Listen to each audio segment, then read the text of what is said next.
palavra de Deus. Nós vamos falar sobre o impacto comunitário da idolatria.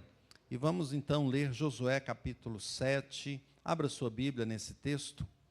Nós vamos ler o versículo de número 1. Vamos ficar em pé mais uma vez, irmãos? Vou fazer a leitura, acompanhe comigo essa leitura. Diz assim a palavra de Deus. Josué, capítulo 1.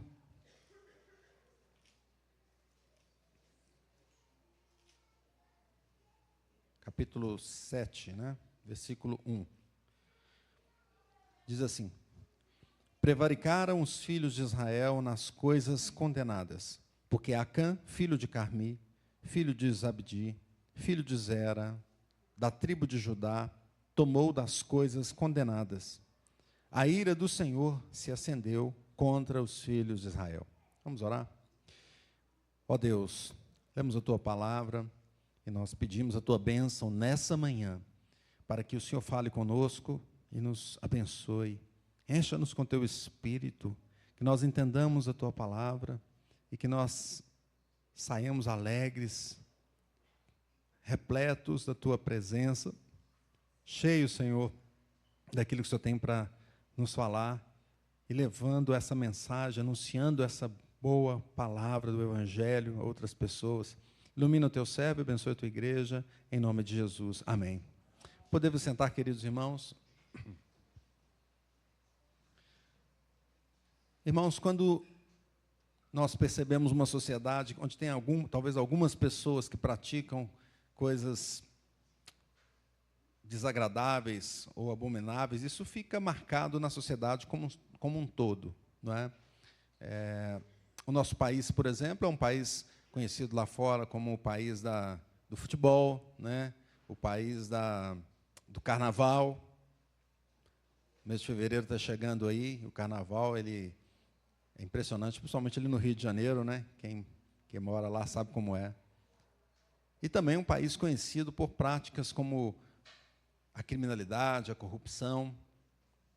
E eu procurei na inteligência artificial, me falou que o país realmente é conhecido assim, como um país da corrupção, e que piorou nos últimos anos, não é? Ele saiu da posição para a posição 107ª posição, no ranking dos piores países em termos de corrupção.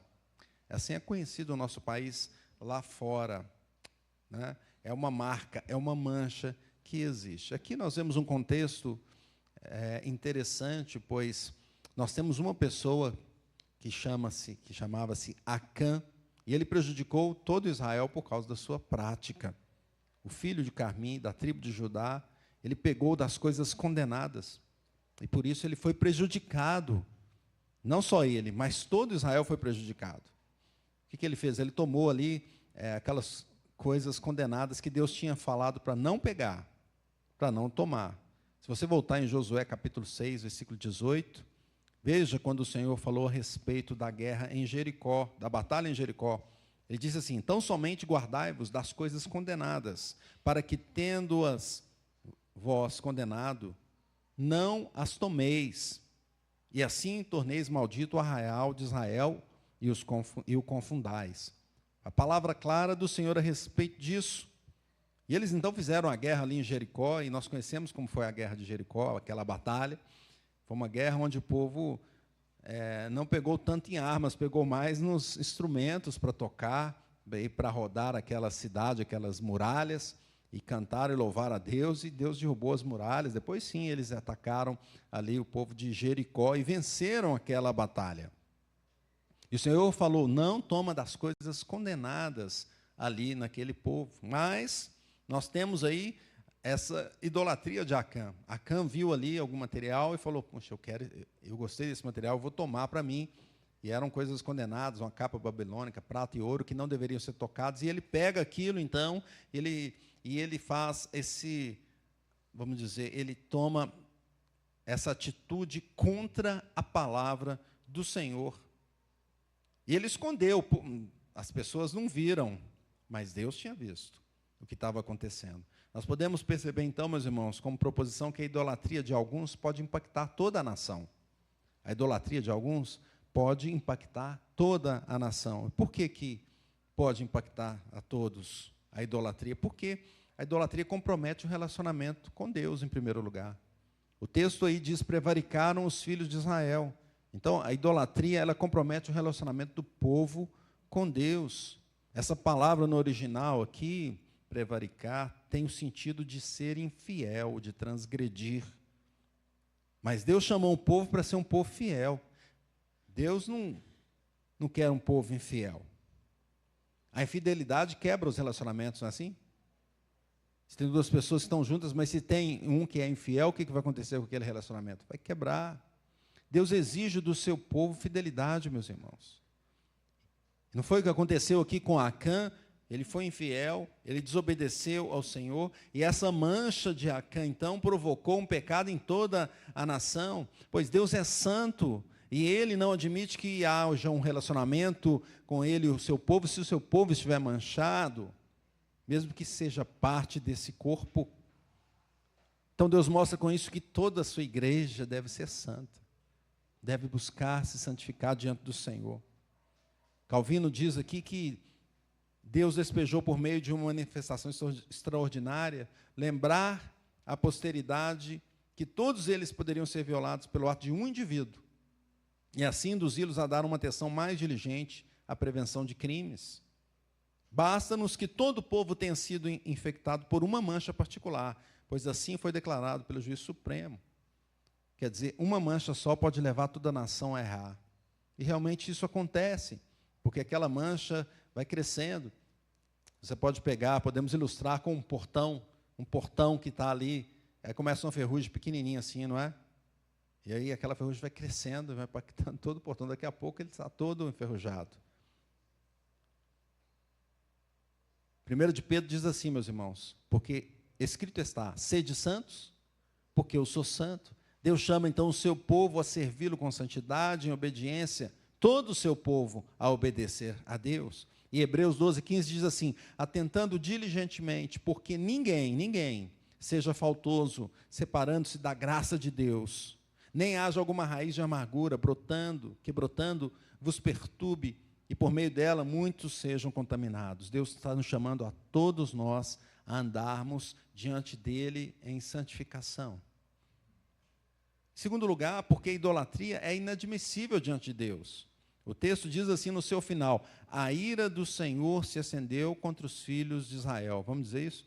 A ira do Senhor se acendeu contra os filhos de Israel. Veja que os mandamentos do Senhor, os 2 primeiros mandamentos, lá em Êxodo, está escrito assim: não terás outros deuses diante de mim, não farás para ti imagem de escultura, nem semelhança alguma do que há em cima nos céus, nem embaixo da terra, nem nas águas debaixo da terra. Não as adorarás, nem lhes darás culto, porque eu sou o Senhor teu Deus, Deus zeloso, que visita a iniquidade dos pais nos filhos, até 3ª e 4ª geração daqueles que me aborrecem.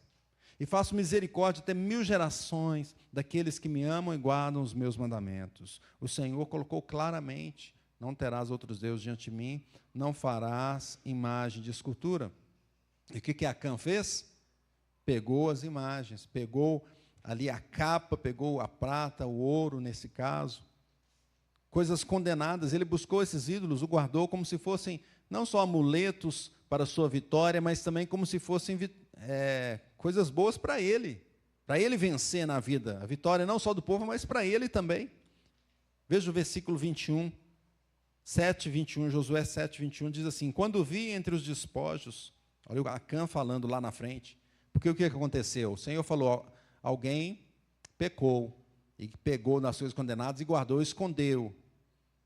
E aí Josué então começa a procurar onde acontecia isso, e foi sorteando até chegar na casa dele e chegar nele, né? E ele fala: não, aí ele diz aqui no versículo 21, quando eu vi entre os despojos uma boa capa babilônica, e 200 ciclos de prata, e uma barra de ouro de peso de 50 ciclos, cobicei-os, e tomei-os, e eis que estão escondidos na terra, no meio da minha tenda, e a prata por baixo. Ele viu aqui, então, que ele tinha errado, não é? Acã queria uma vitória não só do povo, mas a sua vitória particular. Ele falou, eu vou levar isso aqui, não é? Vai ser bom para mim, eu vou ter um recurso, tem prata, tem ouro, em boa quantidade, e essa capa que ele também gostou, mas eram coisas condenadas. O comentarista Matthew Henry diz que o pecado de Acã começou nos olhos. Ele viu essas coisas boas, como também Eva viu o fruto proibido.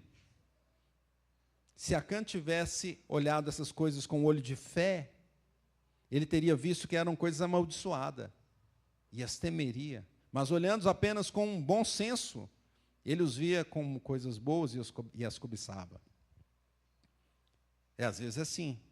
Nós não olhamos com a fé, um olhar de fé.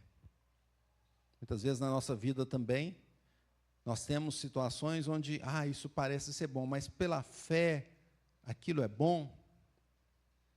Pelo que diz a palavra do Senhor, aquilo é bom ou não? Ou aquilo é feito de uma forma errada, de uma forma idólatra, ou mesmo de uma forma corrupta?